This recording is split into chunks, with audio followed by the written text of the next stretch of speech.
Buat 6 perkara, ini duit datang cari anda. Kalau kau nak ubah hidup, kau kena tahu 6 industri yang sentiasa ada permintaan. 1. Orang biasa nak naik taraf hidup. 2. Orang kaya cari servis premium. 3. Wanita takut nampak tua. 4. Lelaki ada keperluan tertentu. 5. Anak-anak kena dapat keputusan cemerlang.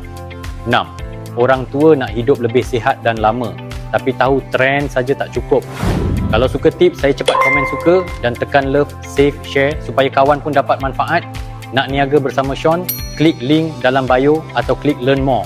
Dunia bisnes dah masuk zaman 5.0, tapi ramai masih guna cara bisnes 1.0 yang dah lapuk. Cara buat duit hari ini sangat berbeza daripada 10 tahun lepas. Lihat sejarah. Bisnes 1.0, siapa ada produk, dia menang. Bisnes 2.0, siapa boleh jual produk murah dalam jumlah besar, dia menang. Bisnes 3.0, siapa boleh tambah nilai dan beri servis terbaik, dia menang. Bisnes 4.0, siapa ada kepercayaan pelanggan dan bina komuniti, dia menang. Bisnes 5.0, siapa yang boleh dominasi pasaran niche, dia menang besar.